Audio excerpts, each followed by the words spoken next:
Hi. Hello, everyone. Welcome to Currency Podcast, episode 112. It's great to have you. Great to have you back. It's good to be back. I feel as though, for me myself, right now in my career mode, I'm 69th in the FedEx Cup standings. I would like to take credit for that. I don't know how I got there, how I ended up at 69, but I like to think that I chose it. And that's through three events. I'm playing the fourth event in the schedule, which is an alternate event to the real event. And I'm doing so bad in the first three events that I didn't qualify for the real event that happens in the fourth week. So I'm playing an alternate that they put all the losers into. So since I'm a loser so far, I play in the Transatlantic Championship. And so that's where I ended up in my career mode, but I've got to turn it around. I changed the settings so that my opponents are all like at 110% just to make it really difficult on myself, raise the stakes. As long as I'm continuing this career mode, but so I'm about to play the Transatlantic Championship, the fourth event. In case you were following along, um, in my career mode, I finished the last tournament I was playing because I was doing so bad at the beginning that I knew I was going to miss the cut, so I missed the cut, and I'm starting a new event now. I only hit one shot so far in my career mode, just to market the career mode that I'm playing, and that's what I'm doing at the beginning of this episode. It's propagandizing this section of the podcast where I play this career mode. Um, Marketing. I wonder if I'm good at marketing. I think in my heart I am, but I don't. I don't reveal it. I don't manifest my marketing skills if I do have them. Most of the time, to this point in my life, I thought that humility was more valuable, or at least displaying humility, like making people think that you're humble isn't necessarily humility. But I feel like I valued appearing humble to this point in my life, so I haven't really been working on manifesting my skills in marketing if I'm inherently good at that. But I think that I would be good at it because I can really, I can really pick apart a commercial, and so I'm naturally skilled at marketing. But I think in the world we live in, what kind of shot is this? I need to pay attention to my golf game here. My golf game has been suffering recently. I've been missing some cuts, and I'm just not paying enough attention, I guess. Let me switch clubs here, and we're gonna go right for the green. We're gonna go right for the green. Duh, of course. Why would they have me aiming otherwise? Why would they have me aiming besides the green when you can aim at the green? All right, that's a good shot. Or it was almost a good shot, but it's like the world calls it being real. If I did marketing for real, like I'm saying, I think I have an inherent skill, like I would be good at marketing. Um, but the world treats it as though an inherent skill is nothing. Like that's what we would call being real. Being real is actually doing it, and that's what we designate to be real. And so it's like being naturally talented is almost fake, even though in some senses that is what should be called real. I'm not going to say that is real. That's what we should call real for sure, is when you have the skill inherently rather than when you work on it. Let me give you a more concrete example of what I'm saying. Like, clear my throat twice. That's a double throat clear for in case you're keeping score at home. You can check that box. A double throat clear. Maybe I should print out some sheets, send it out to anonymous, since I don't really know who listens to the podcast. Don't need to know, but I mean, I guess it's fun to know. Whatever, you can communicate what you want to me. That window of communication is open. It doesn't, I mean, you can leave a YouTube comment and tell me that I'm very good at the things I do if you want, or, it doesn't matter. Like, I don't know how much I care about, because I do just say a bunch of words that I don't mean. I think that sometimes I make fun of people without even thinking about it. Or it's like, I feel like I'm figuring out that I make fun of people a lot more than I realized that I did, like in relative to other people. But let me give you a concrete example of what I was starting to say earlier. Like, being smart. You can be inherently smart, or you can be smart by, like, spending a bunch of years getting an education.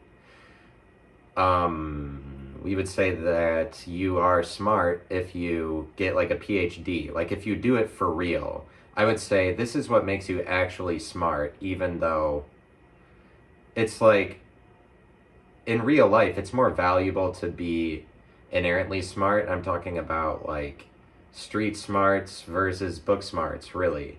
Book smarts is what the world would call real. Street smarts is what the world would call fake, essentially, because street smarts are like natural intelligence, because if you were naturally intelligent, you would spend time trying to be intelligent in things that are actually applicable, like things that aren't mathematics, for example, because mathematics isn't actually really applicable in the world. But if you were street smart, which stands in contrast to mathematics smart. If you're a street smart, like sort of the opposite of math smart, then you would be actually smart, and you would be spending your time trying to gain authority in things that could apply. But, like, the world is going to call you smart if you have a PhD in mathematics automatically, because that means that you're really practiced at being smart. But, like, I would agree with that. Let me mention that I was thinking this past weekend about the importance of ending a story. Like, I've been trying to figure out what is the world's relationship to stories, or how are you supposed to have mastery over a story? Like, this is a question I've been trying to figure out the answer to for maybe a couple years. Like, what is my relationship to stories? What is the world's relationship to stories? Like, I don't know how you can get outside of them, because your entire life is a story, and then it only ends when you die. But it's really like, I guess what I realize is that it's not one story, it's very many stories happening at one time in your life, or my life, or anyone's life. It's very, very many stories, open-ended ones, that are overlaid with each other all at one time. Like, they intersect each other. Like, it's not one story, it's not the story of your life, it's very many different stories intersecting each other. And what I realized is important to do is to end a story, like end the sub-stories in your life, the relative stories. Like, stories are relative, and I think that what I need to work on is doing the last thing in your life, and then you're like, story complete. Like, if it's the last time doing whatever, the last time showing up at a place, it's important to end the story. And it's difficult to end stories because that's probably going to let somebody down. Like, that's a risky message to say, this is what you're supposed to do, you should end the story, because this is there's just such a wide array of stories that you could end, and it's like it's scary to end a story because that's really final. But this is maybe something I need to embrace more in my life, is finality, or like committing to ending something. Like, it's important to stop doing something. That's what it's important to do. End the story. And if it's something that it's on your mind to end, like, it's important to end the story. And so there are some stories in my life that I want to end. Like, I think I do need to give my dog to somebody else, because I guess he'd probably be happier with somebody else. He's happy enough with me, but maybe he could have a better life with somebody else. Because I don't really like to see or hear him. And going on a trip with my dog is, it's not, I would say it is not fun, but it's supposed to be like your dog is in your car with you, and it's fun to ride around with him. And, like, his head is out the window. My dog isn't really like that. My dog just wants me to look at him the entire time I'm driving, so I just have to ignore him. But that's the way it works in life with this dog, is I just tell him to go somewhere else because I don't want to see or hear him. But then when I go on a trip, I can't tell him to go anywhere else. And so for these reasons, I guess I should give him maybe to somebody who wants to see him. But it's like, this is a story I need to end. And like, it's difficult to end a story because it's going to let somebody down. In this case, I'm like letting a dog down, or I'm letting down people who want to see my dog later or something, you know. Like, it's not something you would take lightly, ending a story, but it's like, stories are relative like this.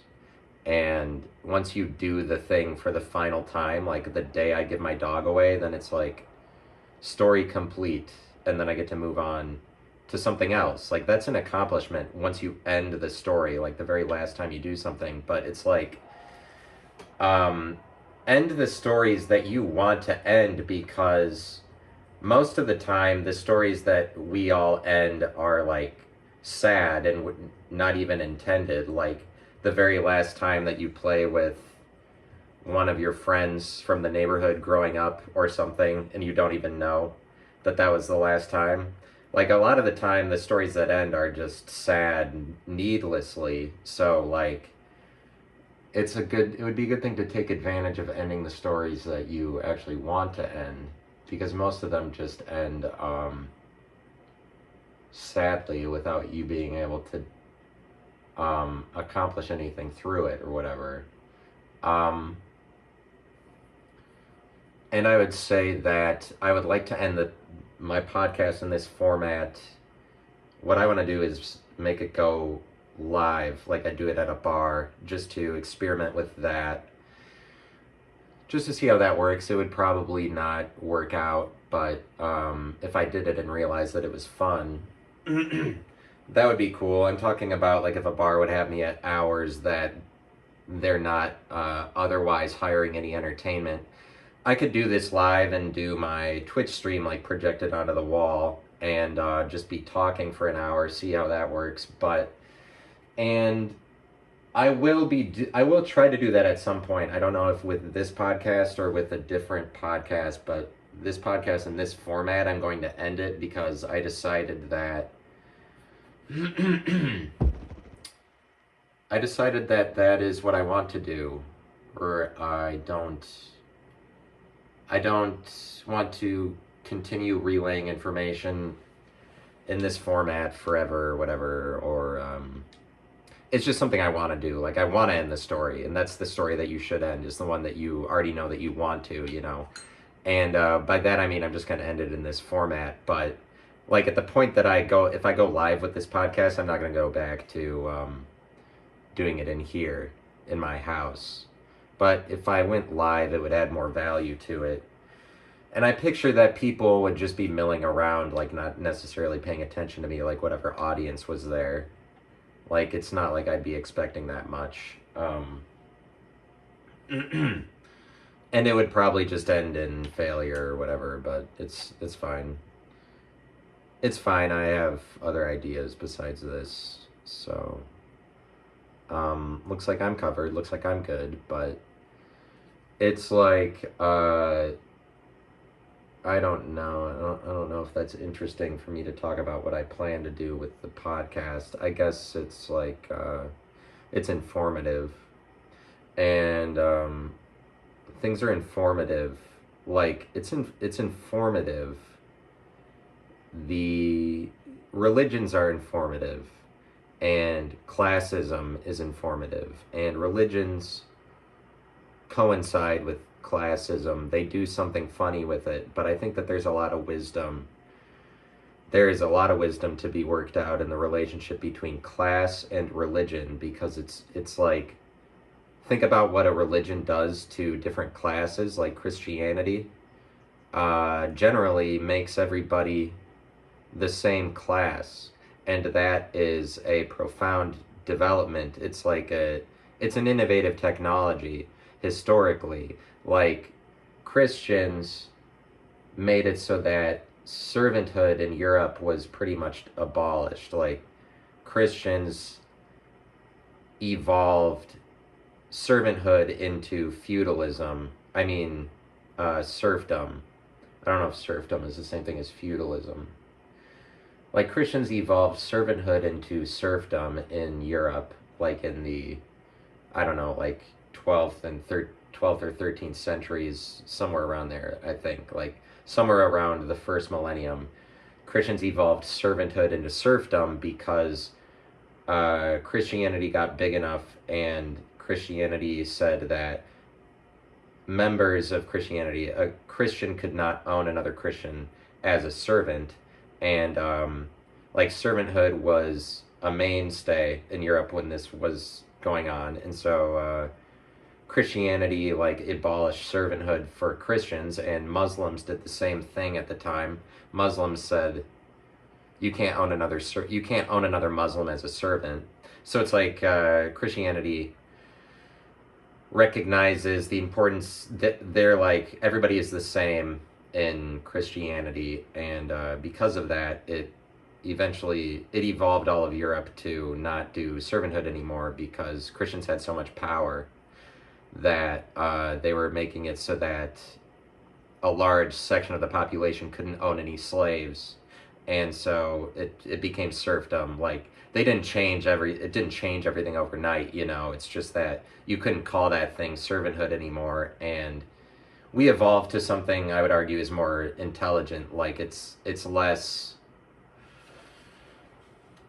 evil to own somebody as a serf, at least a little less evil. But like, that's how things evolve. They evolve really gradually, and so it's not like Christianity contributed nothing. You know, there's a lot of things like that they've done over the centuries, where they're like changing the way that the world is run, basically. And like, so in Christianity, all of the classes are sort of made equal. Like, rich people and poor people at a church are kind of all expected to look at each other the same, which is like not how it's supposed to work. I would say that in my life, it made me into, because I went to Christian school, and then I went to a Christian college, and then the Christian college I went to was like a fairly rich university, and like, the friends I made there, I would say, made me try to appear more rich than what I inherently am. And I'm talking about classism. Like, my friends influenced me to be rich, and the environment, maybe it being a private school. Like, I went to private school through high school, and then I went to private college. I went to a Christian college, and like, this is the environment is expecting me to be more special or something. If it's private school, you're saying you're separate and set apart, the same way that Christians say that they are. And like, it's an attempt to be more smart or something. Like the environment of private school, they act like pretentious, like they're better than other people, like they're smart and other people aren't.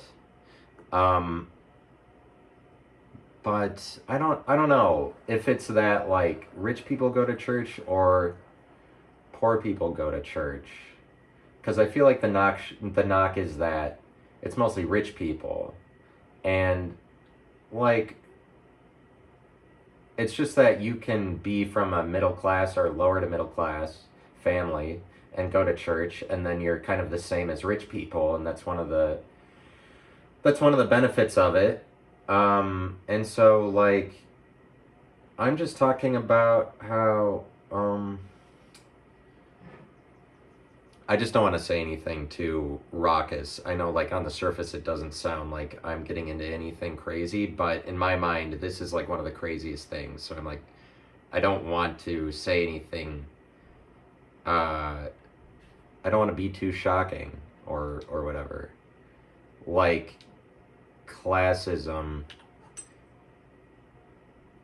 classism and Christianity. Like, but what I'm just talking about is I think I came to realize that there's like I'm inherently like there's smart, and then there's inherently smart, and then there's practiced smart. Like if you're a math professor, this is the world has to call you smart because you've spent all this time identifying as smart, basically telling the world that you're committing to being smart. This is what makes you smart for real. But it's like smart that is just inherently smart, like street smart. The world is going to call this fake automatically. Um, Basically just because it's a more versatile thing.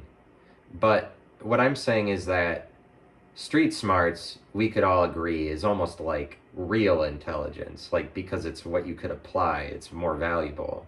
And I would say it is something more like real intelligence because it's more versatile. Um, like it is more objective, it's more open-minded because like you could spend 8 years getting a PhD in mathematics, and if you do this, you're gaining an authority in one narrowed down area. Um, but like if you don't do that, if you spend those 8 years not going to college or anything, you are gaining authority in something else. It's just not mathematics. It's just not in one thing for 8 years.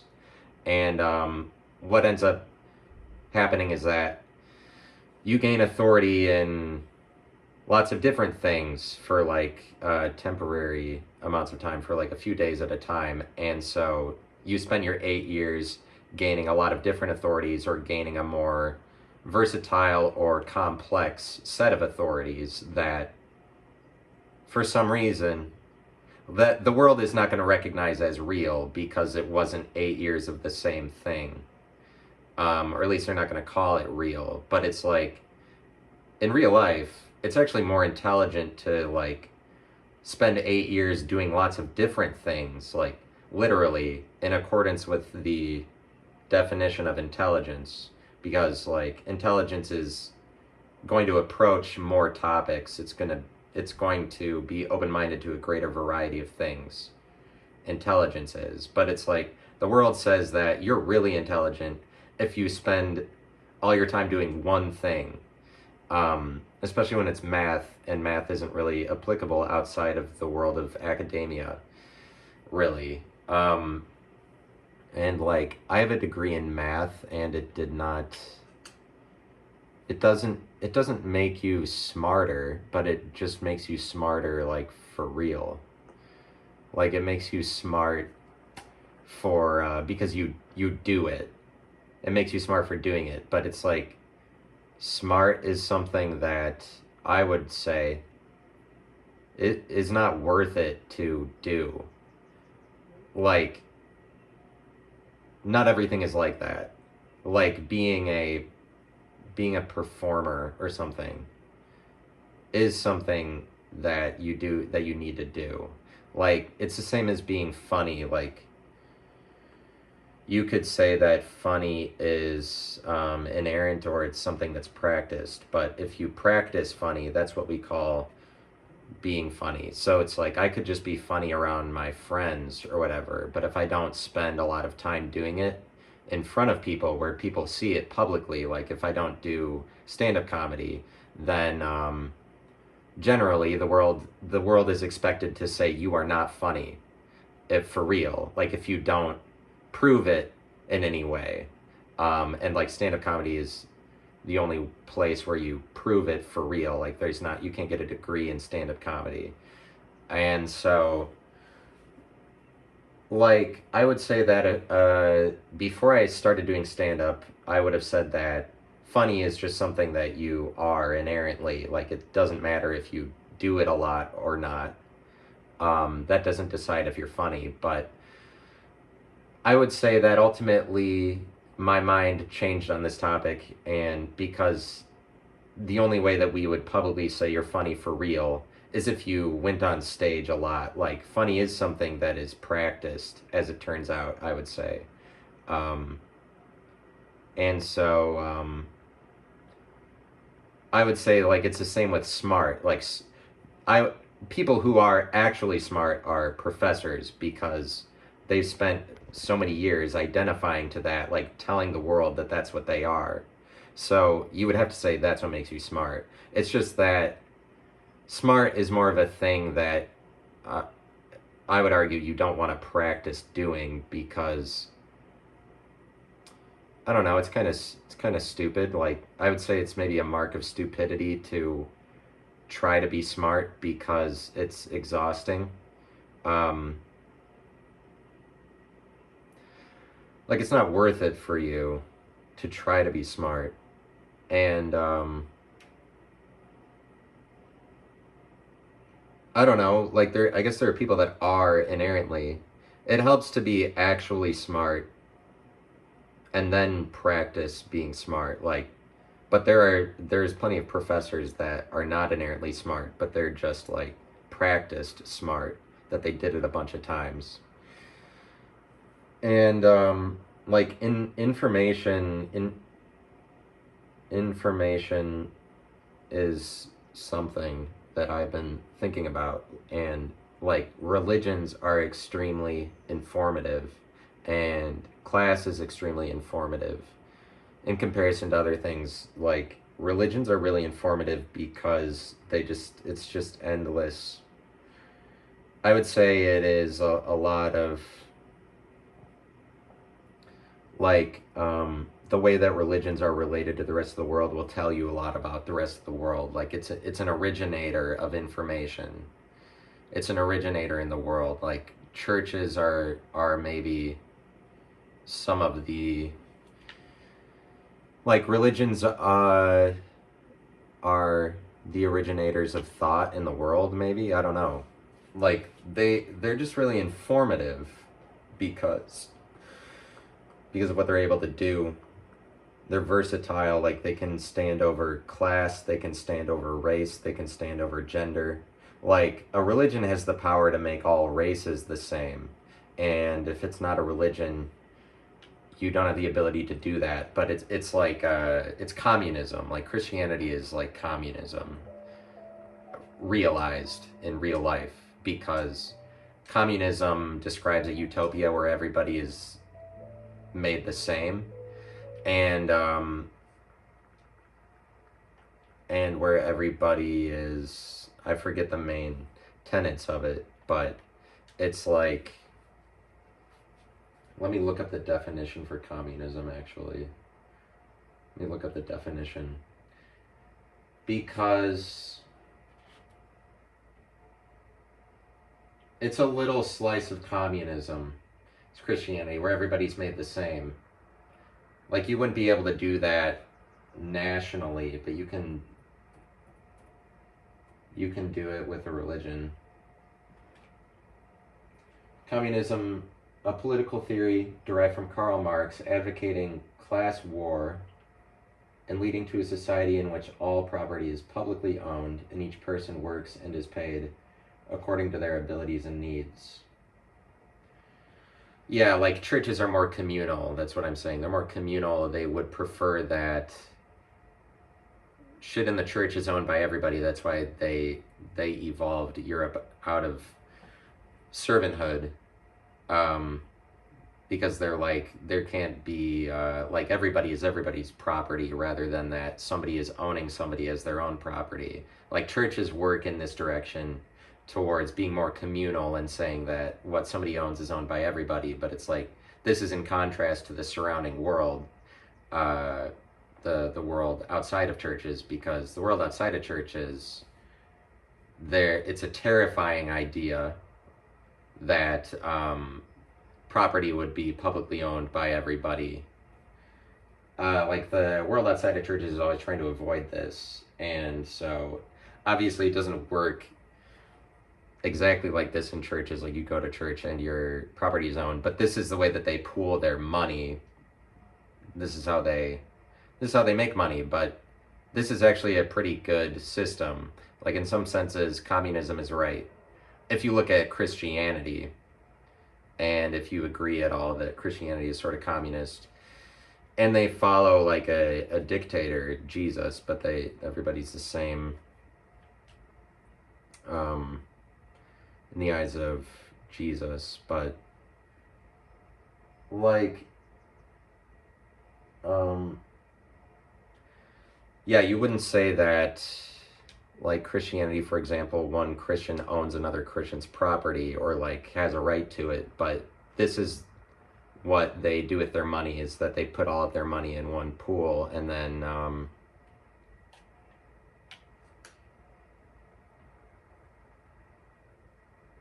I don't know, for some reason it works out for them. I don't know why, but Christians have more money than everybody in the world. But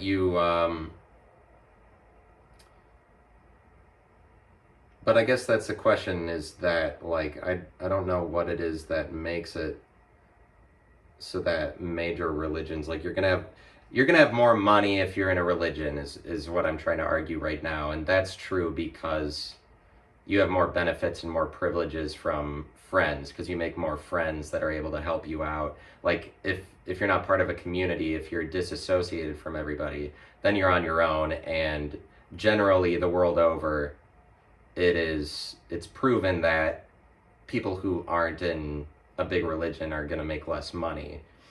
It's because they're on their own to survive. Like it's a survival mechanism, what happens in churches. And so it's like it's not really directly evident how you put money, like somebody puts money into communion, and then the offering plate, and then like that money isn't distributed back to everybody, obviously, but like the privileges and benefits of religion do in time give people money. What a great argument that I just made. Not really. Oh God, I just hit it in the water 3 times. Because I'm not paying any attention. Because of the wind.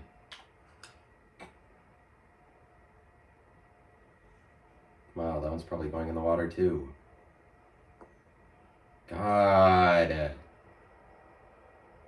What the fucking hell? Why am I fucking terrible at everything I do?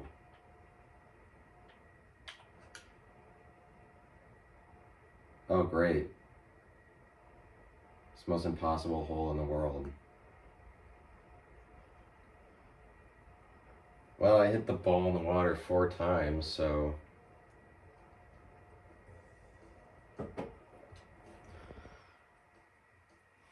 Let me say why religions are informative. I'm talking about information, but they're really informing. That's the point I'm trying to make.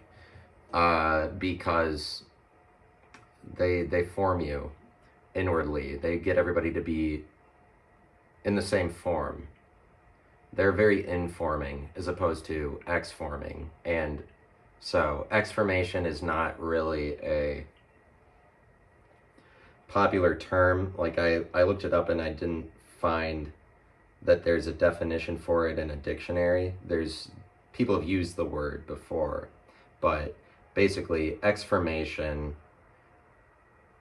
is a word for so it's like now we all have the opportunity to decide what exformation is, since it's not concrete. It's mostly, it exists pretty uncertainly, the world's relationship to it. And exformation is like being a part of a religion that is not corporatized, being a part of a disintegrated religion as opposed to an integrated one, because things that are informed have shape and have definition. And like, it's important to look at the word information, since all of a sudden everybody has access to, like, ubiquitously we have access to information, and people are just sitting at their house uptaking information all the time.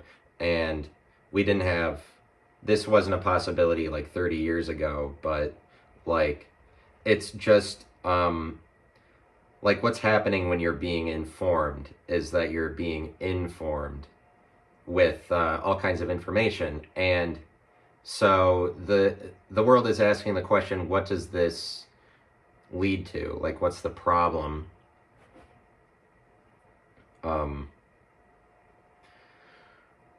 What's the problem with technology? And like, is it really doing something to us?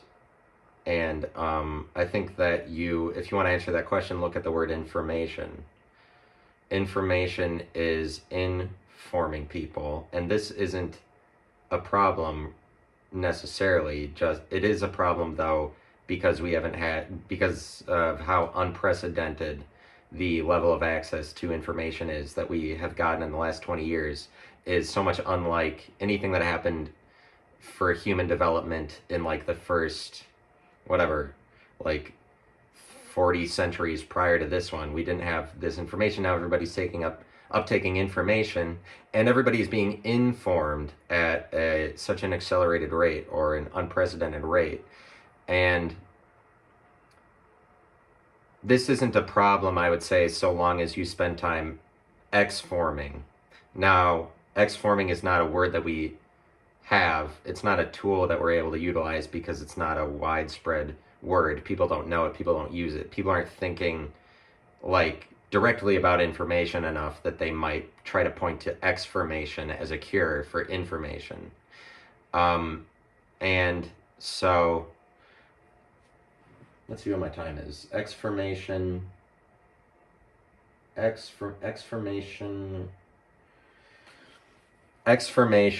is like the following example. Like, information is a hiking trail through the woods. Exformation is all of the woods surrounding the hiking trail. Exformation is all of the paths through the forest that aren't trodden down, that nobody's made a path for. Like, exformation is potential paths, but it's just like information that exists outside of information is exformation. It's not informed, it's exformed. But I'm saying this because a hiking trail is informed, because it's formed inwardly, and I'm saying like from either side of the trail inward, the same as a road, like the ends of the road and then inward to the road. Like, all of the paved over part is the informed part. And this is true for describing formation or shape or definition, but it's also true for like information, just data, because a hiking trail through the woods is the most informed path that you can take. It's the most informational one, as opposed to like misinformational. Like, a less informational path through the woods is one that you don't go on the hiking trail, because the hiking trail is informed. It's like it's on the maps, and it's the pathway that everybody goes down. It has to do with technique and technology. Like, the path through the woods is the technique that everybody is using. And the path through the woods is the technique everyone's using, and it's a technology. But the most informed way of doing things is the way that the most people have already done. The way that people have the most data on, and we have more data on the hiking trail than we do any trail that you could make on your own through the woods. But it's like a trail through the woods that is not trodden down by everybody, like one that you make up on your own, that's like specific to your own interpretation and your own limited set of data. There's just such a more limited set of data for trails that nobody's gone on. The data is a lot more limited.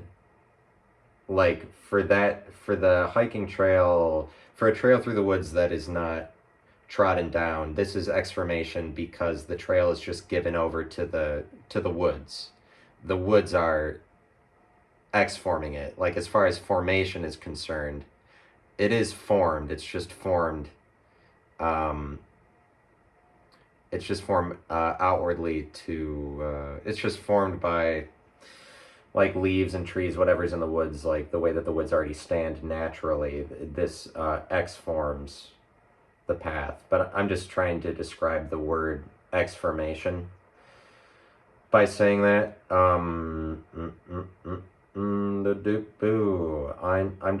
just trying to describe exformation, and so, which is a word that I'm making up, and trying to define some of the parameters for it. But I'm saying, like, the woods exform a path that is not a hiking trail. The hiking trail is informed by, like, people in a sort of unnatural way. But religions are like this too. Religions are the path of greatest information, the same way that a hiking trail is the path of greatest information, or the one with that's like technique has chosen, or technology has chosen. And religions are like this. Religions are really given over to technique, like the Bible in the Old Testament makes a big deal out of all of these nations that are warring with Israel, that are competitors to Israel, like the Assyrians and the Hittites and the Jebusites, whatever. And I'd say part of the reason to bring up those nations over and over again is to describe their gods, that they have different gods, and gods that are competitive with Israel's God. And then there are various times throughout the Bible where the surrounding nations realize that Israel's God is the best God, and then they change their ways to align with Israel's God. But it's like when Constantine in the Roman Empire dictated, he changed the rules so that everybody would follow Christianity. He wanted everybody to follow the Christian God because he decided the Christian God is the best God. So this happens throughout history. It is mentioned a number of times in the Bible, like, oh, a different nation decided that Israel was the best nation because they had the best God. But it's like the Bible, recognizing all of these nations over and over again, is recognizing that there are different gods, but that Israel's God is the best. And quite literally, the Bible jumps out of the page into the world with this assertion that they made, like, a couple thousand years ago when they made the Bible, that Jews made, because the Old Testament is distinctly Jewish. Like, that's the Jewish Bible, is the Old Testament. But like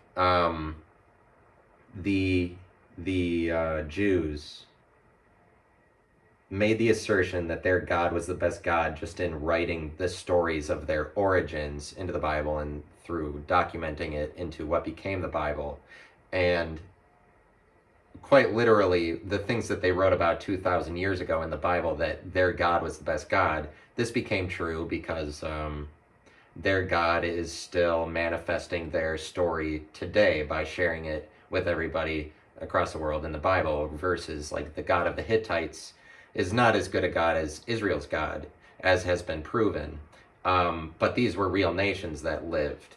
Like, this isn't just a story, it's like a live action or something. And what I'm saying is how different nations have a different God, but basically this is technology. God is technology, because a different god correlated to a different nation is just a different relative technology that is maybe not as good. But it's like the Hittites didn't have as good of a technology as the whoever, the Jews. The Hittites didn't have as good of a technology as the Jews, and that's why they were defeated. But it's like the Europeans had better technology than the Native Americans. That's why they were able to come over and destroy the Native Americans. They were able to kill all of them because they had technology that was relatively better, and this gave them an advantage. But the technology has to do with the God that they're worshiping. Or in other words, like Christianity was a relatively more advanced technology and religion than the religion of Native Americans, and it allowed for the Europeans to defeat the Native Americans. And through what I'm saying is how the God that you worship is a technology. More importantly, it's a technique, because the God you're worshiping is telling you to do a certain set of things, like superstitiously, or follow a set of traditions that is unique to you and different from the traditions of another nation or another group of people worshiping a different God. Every God, and then along with that, every nation is a different technique that they are choosing to follow.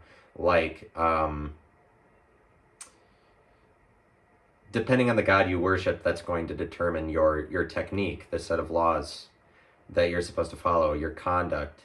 The God that you worship dictates your technique, like the way that you form yourself, whatever, it makes everybody the same in the nation. The God that you're worshiping makes everybody the same, and it's basically a technique that people are following because, as far as they know, this has worked out for them. Like, that is their God. It's almost like the God, I would say, you can't even separate from the technique. Like, the technique that all of the people are following is reflective of the God they're worshiping. Like, that's what is their God, is these are the ways we're doing things in order to survive, in order to succeed the best, in order to beat the nations around us, like survive so that another nation doesn't come in and destroy us. They're following a technique in order to do this, and it's like they're doing the best that they can. They're just following the best path that they know, or whatever the technique tells them to follow. So this is why it's difficult to make your own path in life, is because for survival purposes, or as the culture around you, if you want to be part of the culture is going to tell you to follow down the same pathways because they're following a technique, because the technique has worked for them to this point to get them to survive, because it's not a small thing to survive. Like, that American culture exists today is not a small feat. That's pretty difficult considering all of the nations that have risen and fallen, how many people have died. To be current and alive right now is difficult, and is a result only of having a very successful technique through the centuries to this point. And so it's difficult. You can't just say we need to follow a new path. People aren't going to believe you, because people are surviving off of following the rules. And this is why religions are very informative.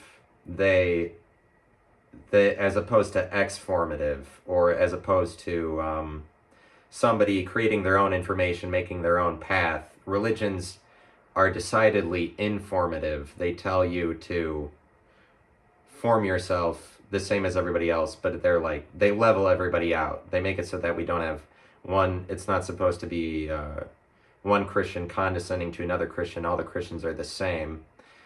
This is like a utopia that liberals are trying to progress toward. It already exists in a religion. Like, it already exists in Christianity. The equality I'm talking about, it's an equality that already exists. It's already a reality, and it's kind of so. In that regard, it's ridiculous to say that we need to open up a dialogue about equality, or we're not aware enough of it, because religions are already making a huge argument for equality. That's already the way they exist. You can't say that we haven't achieved equality. We just haven't achieved it across the entire world. And I mean, to ask for it to be across the entire world is just to say that the entire world should be formed into a single religion. But then at some point technology as a thing arises, and this is to the detriment of God as an idea. Like, technology is making it so that everybody is part of the same religion. Like, it's heading us in that direction by informing us in accordance with the same standards of conduct. Like, it's a standard that's created.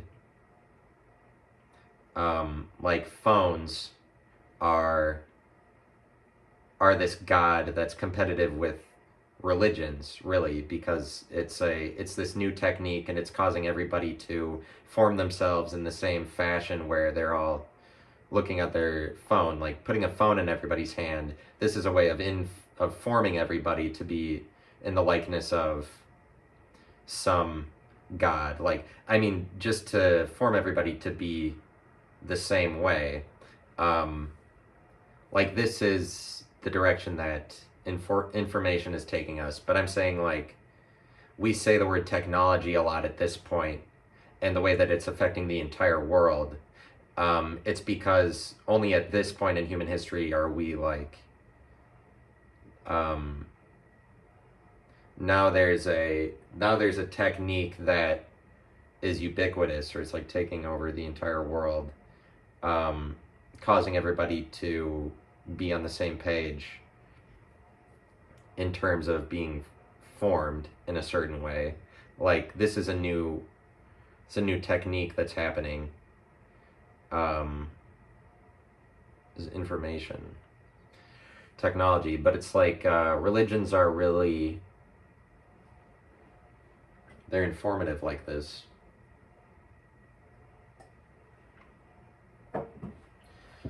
Religions are informative just characteristically, just objectively, because they smooth everybody over the same as a hiking trail in the woods, or the same as a road. They make everybody equal. It's informative, but, like, everybody trying to be like Jesus, this is a way of becoming informed. But what I wanted to mention is that it's like there's such an abundance of information, or it's like this god of the phone that has come into our lives that's, like, kind of overpowering, or something you'd have to watch out for. Like, how do you defeat this new technique of going to your phone for information when it's like a relatively better way of getting information, since that's what we're always trying to do, sort of, like, whatever various nations that have different gods are trying to be ahead of everybody else in terms of information. Like, if you have the best religion, you have the most informed path, I would argue. Like, the greatest religion is also the most informative one, because that's the one forming people inwardly, like forming the group inwardly the most, is the most powerful religion. And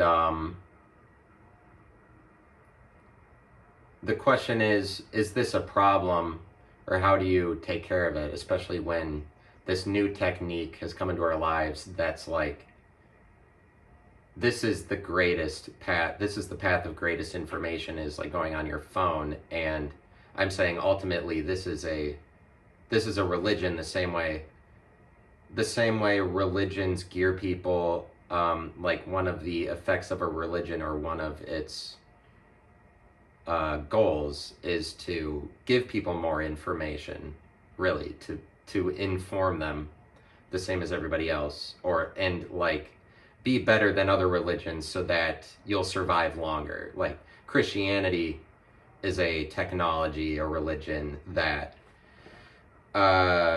if you're part of it, you believe that you live forever. Like, that's how good that technology is, like, in terms of getting you to survive relative to other religions, other nations. because that's the point, is that you survive longer based on what technique that you're following. The technique of Christianity says, like, you live forever. And so now there's this new technique informing people at a unprecedented rate, like cell phones technology. And what is the cure for it? The cure for it is exformation as opposed to information. And by that I mean there is so much an overemphasis on information in the world. We need to emphasize the importance of exformation. And exformation is like doing things on your own, finding your own path, doing things out in the world that don't involve gaining information, but like gaining information by doing it, having an active knowledge rather than a knowledge where you're just collecting things. Like an active knowledge is exformation. It's really important to do this a lot, like go out and do things, because just like the same as living or breathing, like you inhale and you exhale, like it's important that people need to go and exhaust all of the data that they're taking in on their phones all the time. It's important to exhaust this information, because otherwise you're just going to be sitting around getting informed all the time. And the question is, what is the extent of too much information? Which is something we're all at risk of, especially when we aren't utilizing the tool of exformation, because we don't even know, like, people aren't describing that it's important to do the opposite of information. We're only describing, like, well, I guess more information is better, or something, like we're gaining a lot of it. The cure for too much information is exhausting it through exformation, or in other words, having an active knowledge as opposed to a passive knowledge, going out and doing things. And because the extent of too much information is that it makes you into a statue. Or in other words, the risk of too much information is that you will be all basis or all foundation and no uncertainty. That's the extent of it. Now, it's like, as a world, we're not anywhere close to that, because we don't uptake information at that fast of a rate.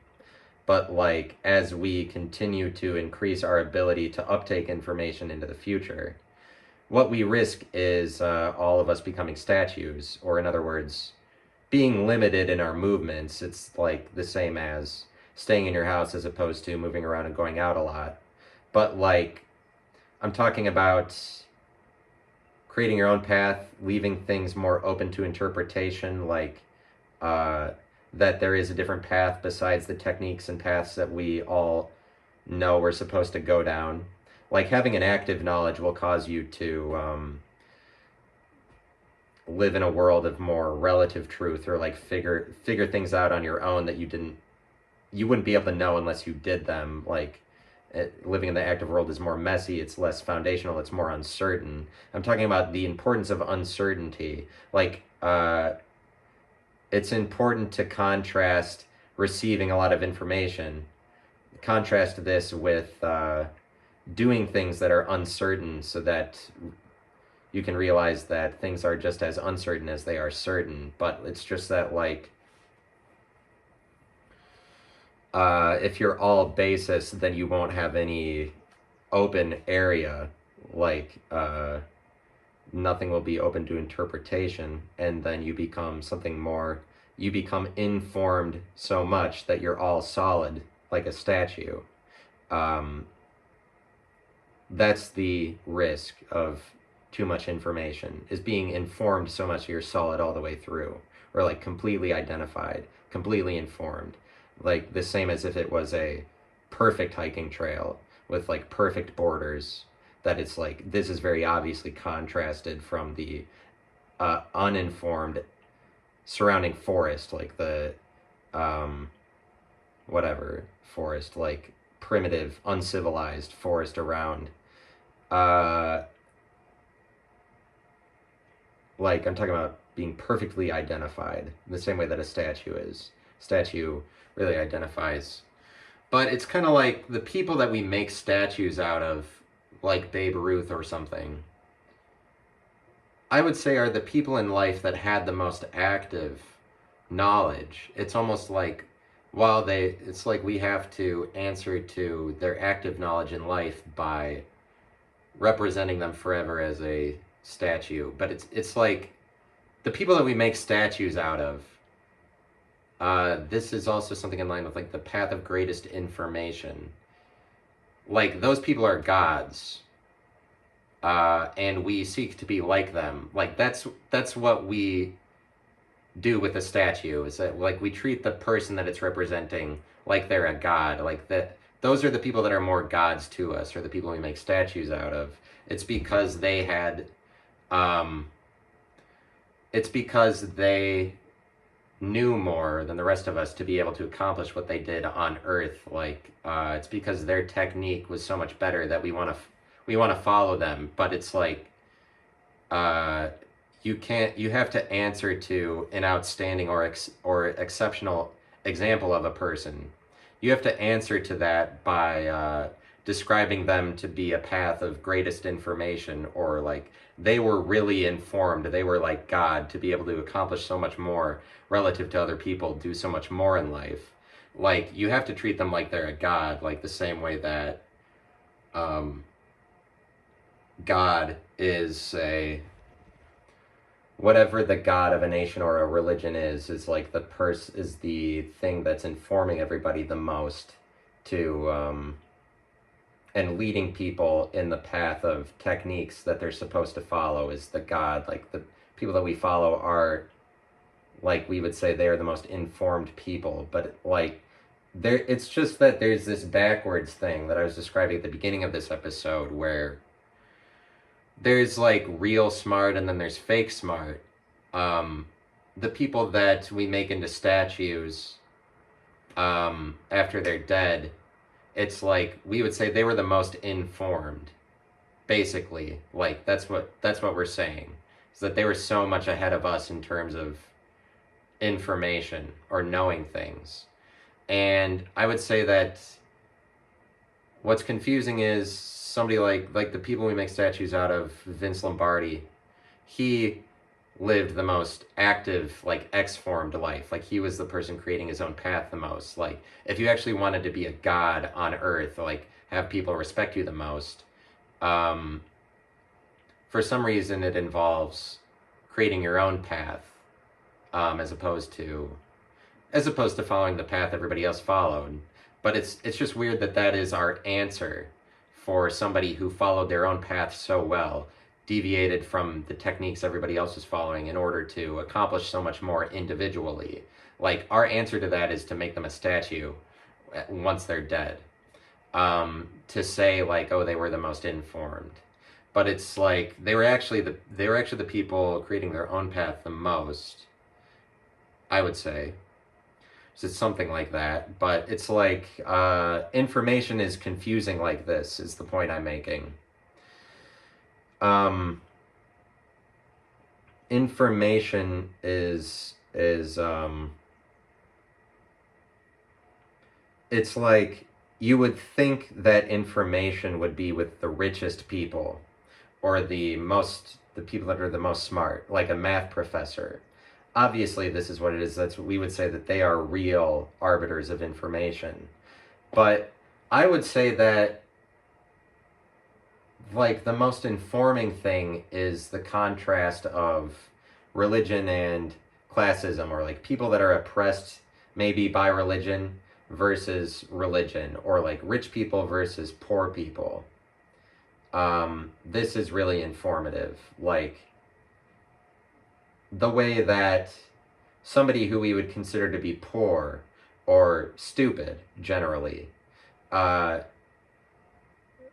we would consider this person to be uninformed, yet they're like, they're just an outcast of the world. Like the people that are outcast by major corporatized, informed bodies of knowledge, like religions or corporations, like people that don't make it into those, or don't make it into universities, like people that are more in the darker parts of society, like lower classes and shit like that.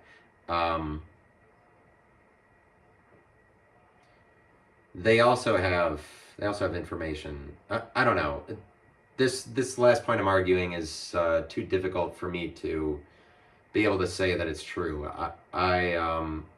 Because you do have to follow standards of conduct in order to make it big or become somebody that we make a statue out of. Like you have to align yourself with a lot of informative things in order for us to say that you were like greatly or exceptionally informed.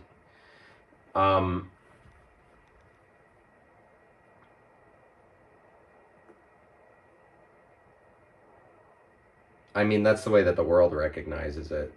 The world recognizes it as that you are real the more informed that you are.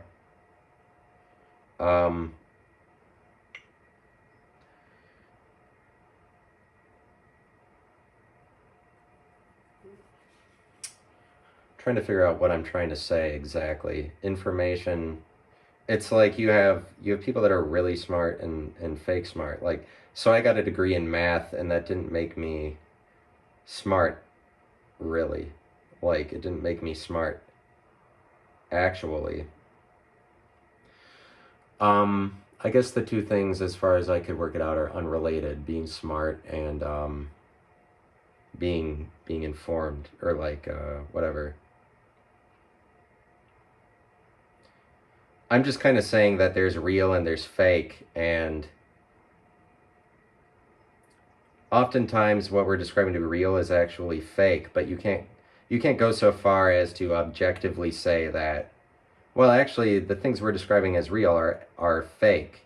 I think that is the case, and at the point that you get to argue that, then if you do argue that, you're saying that all opposites work that way. If you're going as far as to say real is actually fake and fake is real, then you would have to start saying that everything is opposite like that. And it is sort of like that. We just have the way of declaring, like, definitively what is real and what is fake, and it isn't actually like that. It's just that everything that's real is relatively real, and everything that's fake is relatively fake.